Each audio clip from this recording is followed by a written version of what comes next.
Hello and welcome to my July reading wrap up.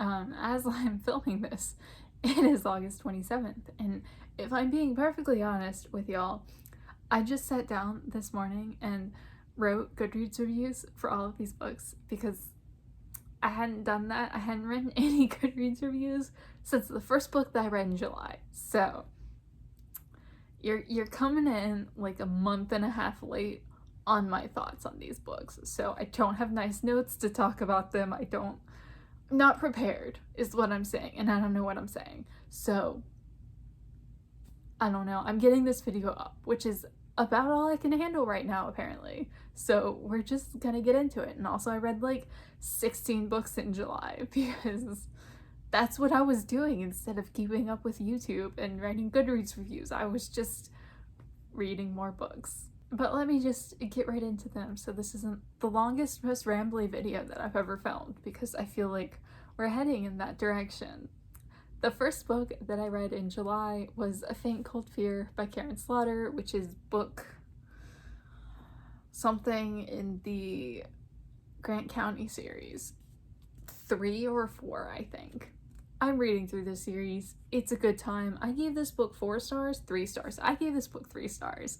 This, for me, has been the worst book in the series and probably one of her weaker books overall that I've read. It's an adult thriller novel. It's very graphic. She writes very, like, brutal thriller stories. They're great. I usually love her quite a bit.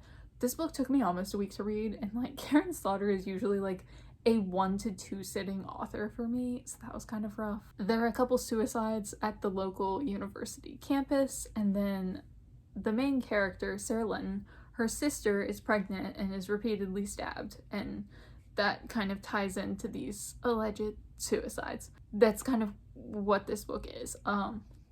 Just go into it with the assumption it's a thriller. Alleged suicides in a thriller are usually murder, so that's kind of where I was at in this book. I just found it kind of dull, and I didn't really care about the story, like the mystery. It felt like nothing was happening and you weren't getting any clues, and the investigation wasn't going anywhere for a very, very long time. And, like, to be honest, there were a bunch of alleged suicides, which again, gonna be murder, at the same time that this woman was brutally stabbed, and they spent their whole time trying to prove that these suicides were not actually suicides, instead of, like, really investigating the stabbing. And it just seemed like, of the two things, one seems like a more pressing issue.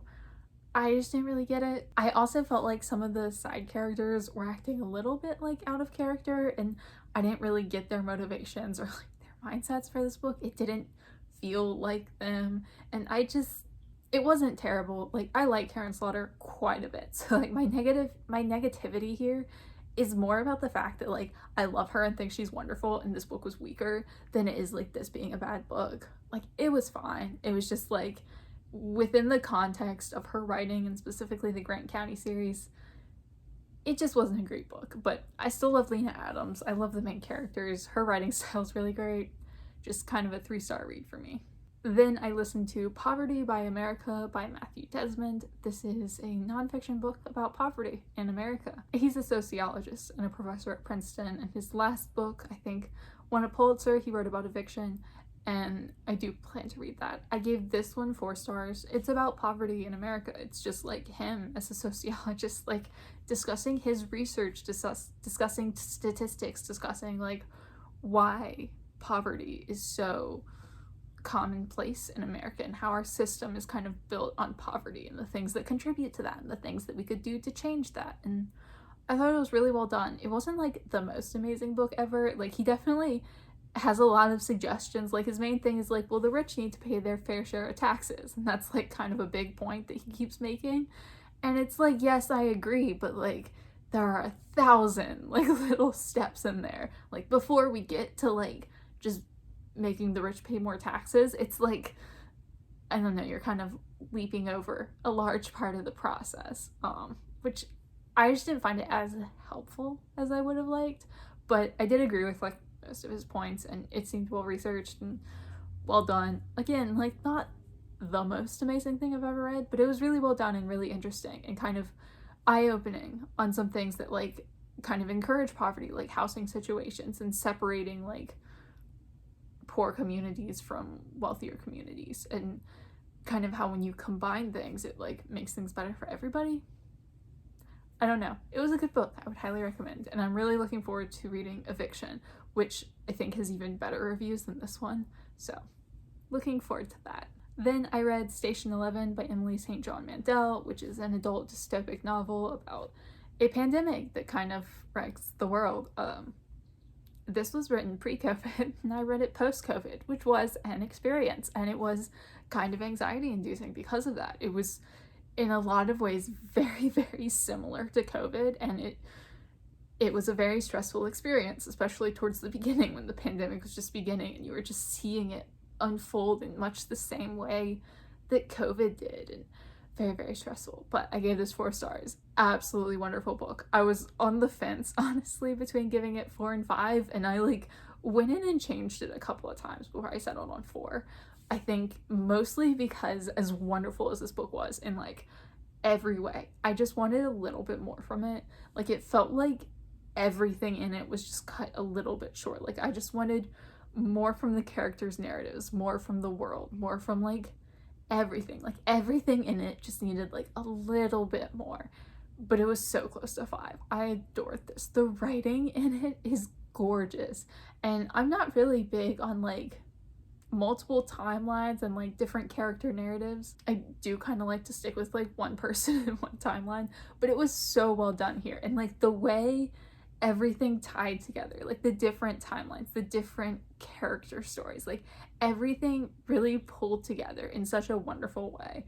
And it was just absolutely gorgeous book. Like, I cannot recommend this enough. Like, it gets so much hype, and all that hype is well deserved, and I definitely need to read more from her. Then I read Magic Bites and Magic Burns, which are the first 2 books in the Kate Daniel series by Ilona Andrews. I didn't actually read these back to back, but like my thoughts on them are basically the same, so I figured I'd talk about them together. I gave Magic Bites 4 stars and Magic Burns 3 stars, which I think the difference is less to do with like the quality of the books and more just like, the first one was kind of nostalgic for me because it reminded me of an urban fantasy author I read as a teen, and it was also a novelty because I don't read much urban fantasy, but I think the quality of the books was basically the same. This is an urban fantasy romance series about a young woman who's a mercenary in Atlanta, where magic has come back. It's returned, and it's come in like waves. So like sometimes magic works, sometimes technology works. Like, it's still like this weird mix of like, you're not fully in the magic world yet, but you're still like not totally in the technological world either. It's like kind of things are changing and in constant flux, which is interesting. My main issues with these books, I found the beginnings boring. I'm just gonna hold up the first one. Just keep in mind my thoughts are the same. I found like the first half of both of them were kind of hard to get into, and I kind of didn't care very much. And then like I loved the second halves. Like, the second halves were super engrossing and wonderful. I liked following along with Kate. Kate was a great character. At times she got like a little bit too snarky for me. Like, it was a little bit like trying too hard vibes of like her being like snarky and sarcastic, and like it was a little over the top. I liked it. It just like, I don't know, could have been toned down a little. I like the mysteries. The mysteries were fun. Basically in each of these she's solving some sort of like murder, or like there's something big going on within the magical world, and she's kind of like investigating and trying to like save the day, basically. In the first one, her legal guardian has been murdered, and she wants to figure out like who did it. And in the second one, this coven of witches has gone missing, and she's trying to like figure out what that means, and like things seem bad. It's fun. I like the mysteries. I don't like the romance in these, but so far it's been very, very minimal. I thought the romance was going to be heavier, you know, in these books. I thought they were like paranormal romance, and it's like, it's the kind of romance where the first time you're introduced to the love interest, you immediately know he's the in-game love interest, and like it's there, but it's not like happening yet, which is fine. I don't like it though. He's very like alpha male, like shapeshifter type, and it's kind of cringy, but it's such a minimal part of these books that like I don't really care that much yet. It might get worse later on. I've so far only read the first two, and I do want to continue on, but at this point, I'm not sure that I'm committing to the whole series yet. We'll see. We'll see after I read like the third one and maybe the fourth one if I want to keep going. But they were a really good time so far. Then I read Cult Classic by Sloane Crosley, which my boyfriend gifted me. This is a very weird book. I gave it 4 stars. It's basically about this mind control cult that is creating this scenario in which this young woman is running into like all her old ex-boyfriends. Like, she's the test case for like this mind control cult where they're like trying to sell these experiences of like they can like mind control is a very like oversimplified way of putting it, but like also the most accurate I can come up with. But essentially they want to sell these scenarios in which they can set up a bunch of coincidences through like mind control type stuff. And like one of the ones they're selling is the classic, which is to get a bunch of your ex-boyfriends or ex-significant others to kind of run into you over a period of time, just like not planned, just totally coincidental, but like mind control plan. It's weird, but it's basically about her running into all her exes and like kind of dealing with that and like coming to terms with her current relationship with her fiance and what that means to her and like whether it's the right relationship for her. And I really, really loved the parts that were like focused on her relationship and really just exploring that relationship and what it means. Less interested in the mind control cult bits. It was weird. Like, it was just like I really can't like convey how weird this was, because like mind control cult doesn't really do it justice, because that just makes it sound like kind of sci-fi and stuff, but it's not. It's not. I just don't know how to describe it. It was so weird. I never would have picked this up for myself, and I don't think I will be reading Sloane Crosley again, but it was so interesting, and I did really enjoy like the relationship focus because it was really well done and interesting, and just like it was too weird for me, but I still really enjoyed it, so I gave it 4 stars, but I was kind of on the fence there. But I don't know, I would recommend it if it sounds like your kind of thing, if you like weird stuff, because it was just like, I don't know what it was doing, and I kind of liked it, but I didn't really understand it, and I don't really know that you were supposed to understand it, but I had a good time, so I guess it's fine. Then I listened to Finding Me by Viola Davis, which is her memoir. It's largely about her childhood and growing up in like extreme poverty and then becoming an actress and how that happened. And it's largely about her early years, a little bit about her acting years, but like the majority of the book is like her first like 25 years of life. I gave this 4 stars. I don't know much about Viola Davis, like, just want to put that out there. I haven't watched much with her in it, actually. Like, just like haven't happened across more than a couple of things, and this book really made me want to see her act, because like, first of all, it was fantastically done in terms of like audiobook. It was so well done. I think she won a Grammy for her performance, and like well deserved, because it was amazing. Like her acting and like the emotion she put into it, and like the voices she put into characters and the humor in it, and like a lot of the time when she was writing about her husband, it was really, really funny and just like fantastically well done. If you do want to read this, I can't recommend the audiobook enough. But the book itself was really wonderful too.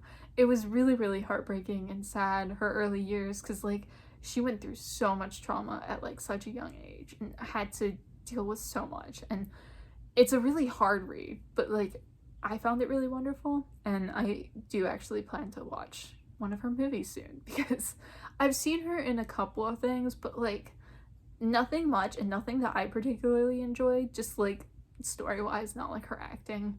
Her acting has always seemed, I don't know. I would like to experience her acting after like reading this book, but I would highly recommend if you're at all interested in her. The Good Girl by Kubica. I had a lot of thoughts on this, like when I read it, and I was gonna do a full review, and then I just never got around to it. And to be honest, I gave this 2 stars. It kind of sucked, and I mostly just forgot it. So like I can't really go into detail about everything I disliked about it and like the in-depth reasons I thought this was really poorly done. So like just in vague.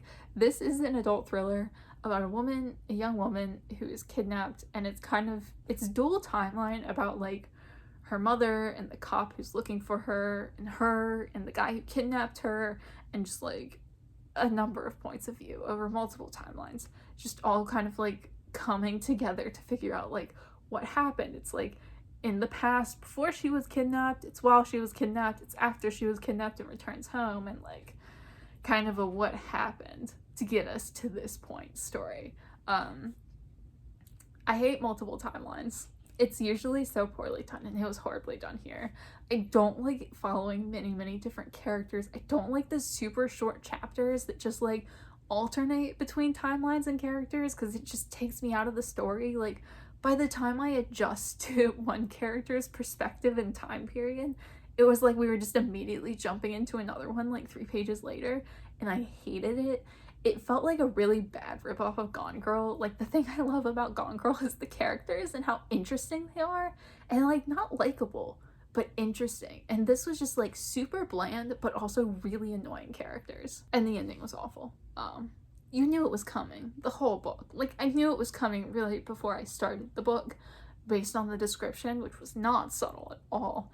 And it just like, it happened, and I was like, okay, can we at least do something interesting with it? No, it was just like the whole crux of the book was like this plot twist happened, the end, it's over. And it's like, okay, like Gone Girl had a very interesting plot twist like that, but that wasn't the point of the book. Like, the plot twist happened, and then it had story after the plot twist. Like, the plot twist meant something within the context of the book. It wasn't just like, look at this plot twist I did, I fooled you in the end. And this book, it was like that, and I was like, you didn't fool me. I was waiting for this to happen for the last 400 pages. I didn't like this. Again, I had much more nuanced thoughts at the time I read it, and like detailed thoughts, and like this is really all I remember at this point. I found this very unpleasant. It was not a good time. Then I read the first 3 books in the Tomorrow series by John Marsden. I have Tomorrow When the War Began, The Dead of Night, and A Killing Frost, which I actually did read these 3 back to back. I gave the first one 2 stars, and then books 2 and 3 got 3 stars, so it improved. Tomorrow When the War Began was a reread. I read this years ago because I watched the movie, and the movie sucked, so I read the book, and then the book sucked. But I really wanted to like continue the book series because I was really interested in it, just like the overarching like what happened, you know? I was curious. I will describe these at some point, but my library didn't have them, so I had to buy them, and I knew I wasn't gonna really like them, so it took a great many years to acquire all these books. But I'm finally reading this series. This is a young adult dystopian about Australia. A handful of teens go camping one weekend, and then when they return from camping, they find out that another country has invaded them and like put all of their family in concentration camps, and they've like taken over the country. And they're like, oh no, we're 17, what do we do? So essentially, we're just following them on their adventure. And this first book is very like introductory, like, here are who these people are. Let's go into all their traits as human beings and yada yada yada. And it is very dry and boring. And then it takes a long time to get to the war bit, and all the characters are super shallow and annoying, and I'm not a fan. I don't like these characters. It's very like stream of conscious style. It's written like it's a journal entry from the main character, but she's like writing it after the fact, like writing it after all of these events have happened. So like at the end of book 1 is when she starts writing book 1. So it's not like a continuous journal, it's like she's writing this book, but like before book 2 happens. It's weird. And it also just feels like a lot of the action takes place off screen, and the characters are worried about things that are like not the priority. Like the main character at one point like kisses one boy and like flirts with another boy, and she's like, oh my god, I don't want to be known as the town slut. And it's like, babe, there's not a town anymore. Like, this is not the priority here. And I usually like romance in books like this. Like, I'm a big fan of like side plot romances, and it just like does not work in these at all. It's very insulevy, it's very just cringe, and I don't know, not a fan of this one. These 2 got better, but they're still not amazing. But they are fun times because you have a lot less of like the introductory stuff and more of just like they're doing war stuff, they're trying to blow stuff up, which honestly also got kind of repetitive because, like, they just continuously, like, go in and they're like, oh, like, what can we do? Let's explode this bridge. Let's explode this car. Let's explode this building. Let's explode this boat. I assume in book 4 they'll move on to, like, planes, trains, automobiles, you know? Like, it's just, I don't know. But it is kind of a fun time, but also, like, not amazingly written, and I still find the characters kind of annoying, and, like, the romance finally took a backseat by, like, the 3rd one, which was great because I thought the romance in these was so bad. And again, I'm usually quite the fan of side plot romances. I took a break after reading the first 3 because they were kind of getting on my nerves by the end, but in September I do plan to, like, finish up the series because the first book was by far the worst. These were both kind of fun, but not, like, amazing reads. A 50-Year Silence by Miranda, Richmond, Mouillot. This is a nonfiction book about this woman who is writing about her grandparents' marriage and subsequent divorce. Her grandparents got married in, I think, the 30s in France during World War II. They were both Jewish, so they became refugees at a point, and then they bought a house in France after the war, and then they got divorced and never spoke again. So, like, for 50 years, the title of the book, they did not speak or, like, interact with each other. This obviously happened long before Miranda Richmond Mouillot was born, so she never knew a world in which, like, her grandparents were together or even on speaking terms, and she was kind of interested in what happened to them and, like, what caused them to divorce, and wrote a book about it.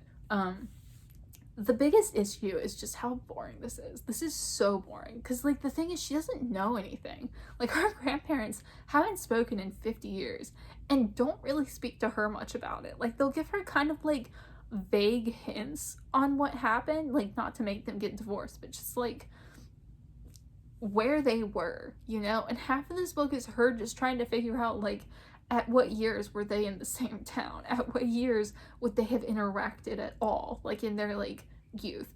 And it's just, like, so boring. Like, I get that she cares about her grandparents and their relationship, but she doesn't make me care at any point. And the worst part was that both of her grandparents were such interesting people. Like, oh my gosh. Her grandmother was, like, a doctor, I think a psychiatrist, in, like, the 30s and 40s, as a Jewish woman in France, and it's just, like, how absolutely fascinating.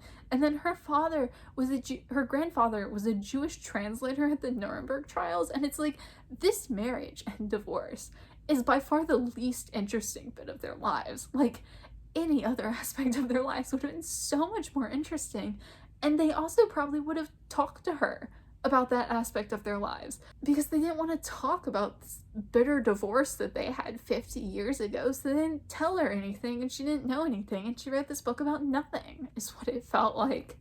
I had a very bad time reading this. It took me almost 2 weeks because, like, I could not sit down and force myself to read more than, like, 30 pages at a time. And then I read An Elderly Woman is Up to No Good by Helene Tursten. This is a short story collection, a very short story collection. It's a tiny book about Maud, who is an 88-year-old woman who has never met a mild inconvenience that couldn't be solved with murder. It's essentially Maud's life. Someone wants to buy her flat? Murder. Her ex-boyfriend who dumped her 70 years ago is getting married? Murder. Her upstairs neighbor is making annoying noises during the day? Murder. She's a big fan of murder.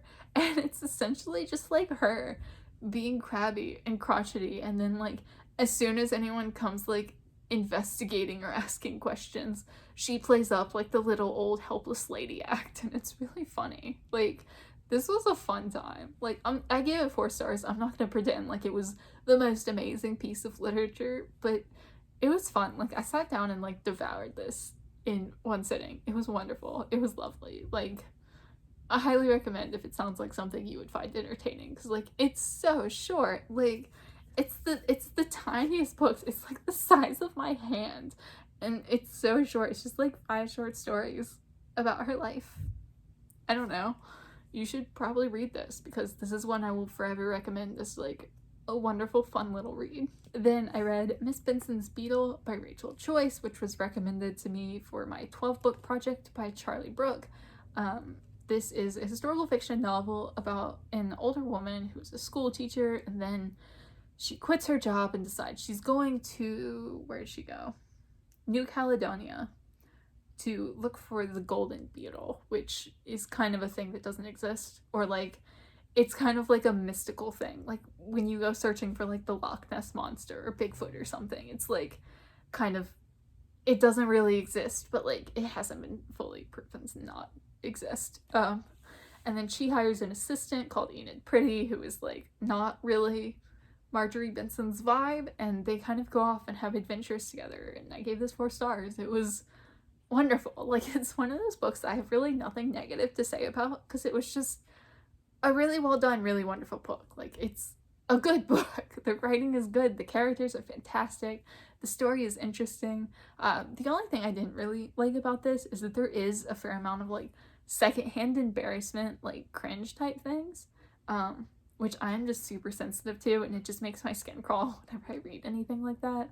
Like people who like don't get that they're the butt of a joke, so they like play into it, and it just hurts my soul. And there was a little bit of that in this, like not tons, but like enough that I was like mildly uncomfortable throughout the whole thing.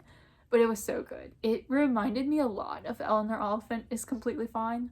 So if you like that, would highly recommend this. Like it was good. It's one of those books that I would just be like, it's just a really good book, and just like a really well done book. Then I listened to Somebody's Daughter by Ashley C. Ford, which is a memoir. It's Ashley Ford's memoir.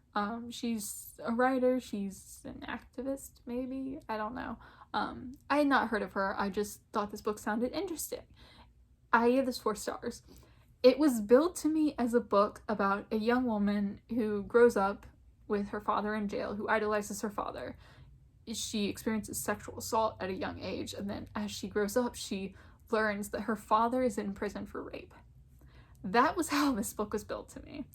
And it was billed as being very much about like her relationship with her father and his conviction for rape and her being a rape victim herself. And it does not discuss that at all, which was like my biggest issue with the book. And to be honest, even if I realized, like, I got to a point where I realized it wasn't really gonna be about that, it was about other things. Like, I think she started writing the book about that and then realized she was writing it a lot more about like her tumultuous relationship with her mother and the abuse that she experienced at a young age, and like growing up without a father, and like her relationship with her father is important to the story, but it's definitely not about that. And that too would have been fine, except she brought up several times about his conviction for rape and that she struggled with that, and never actually discussed it. Like, the deepest she got was just that like he did a terrible thing and he's in prison for it, as he should be.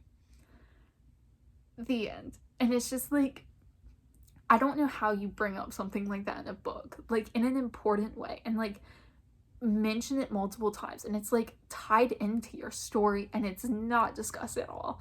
And that really bothered me. Like, it was so lacking. It's just like, how do you leave that like elephant in the room undiscussed? Like, it was totally failing for me in that regard. Like, it needed that. Like, this book, she could have written around that. She could have like just not made that a part of the book at all, and that would have been fine.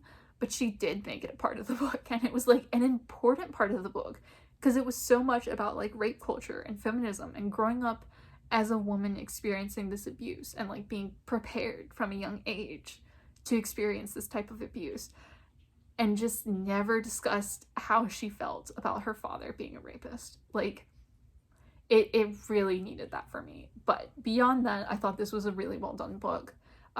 It was really beautifully written. I loved her audiobook version of it. I loved especially like the beginning of the book, like the first half, when she was talking about her childhood. It was so well done. It was like fantastically done. Like, she captured it so well. So like, I did really love this book. It was just like, the beginning was amazing for me, and then the second half kind of lost it a little bit, but it was still a really good book, and one that I would highly recommend. And then the last book that I read in July, thankfully, because I am starting to lose my voice, When I Hit You, or Portrait of the Writer as a Young Wife by Meena Kandasamy. This is a novel about a woman who's being abused by her husband, just an unnamed narrator kind of speaking on her abuse and her marriage. It's largely, from what I could tell, based on Meena Kandasamy and her marriage, like very specifically based on that, like not really inspired by it. It just like all of like the facts and the details seemed to line up with everything she said about her marriage and her life, which was like a little bit odd because it's like you're talking about this as a work of fiction, but so much of this is nonfiction, it feels like. It just seems like she changed like little things in order to make it like a better story kind of and build it as a novel. But I give this 4 stars. Kind of disappointed because like I wanted this to be the most amazing book I'd ever read. Like that was what I wanted going in, and it wasn't. And it was like really, really good, and I really enjoyed it, but like I wanted this to be like just the best thing in the world, and like it wasn't. It's like probably top 5-10% of best things in the world, and like it just wasn't what I wanted. It is gorgeously written. Like, I love her writing style. It's so beautiful. It's got this, like, sparse brutality to it. Like, sometimes she has this imagery in it that's really lovely and nice, but a lot of the times it's, like, so abrupt and blunt and just, like, this is what it is. This is what life is like. This is what I'm experiencing here. And it was really, really powerful and, like, hit me so hard. And I loved it. I loved like the individual like pieces of the story. Like there's so many passages that I could go back and just like reread over and over again because they were just like gorgeously written. I do think like I liked the pieces of this book better than like the book as a whole. Like I kind of wish this had been like short stories or essays or something, or just like fragments of life. Like I loved all the fragments, but the novel just like didn't really work as like a singular like novel.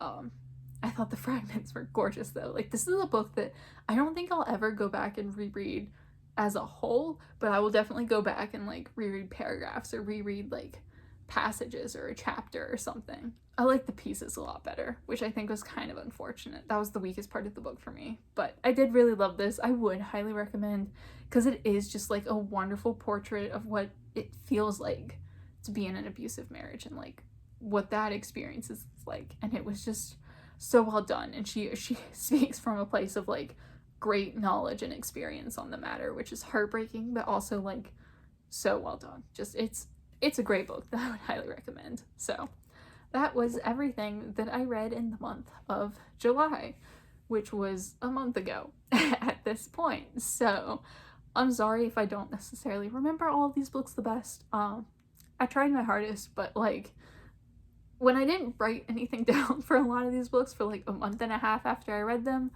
I start forgetting a lot of the like mediocre middle of the road stuff. But it was a really good reading month. Like I read a lot, I enjoyed a lot. It was a good time. So let me know down below if you've read any of these books and what you thought of them if you have. And as always, thank you so much for watching, and I will see y'all again soon.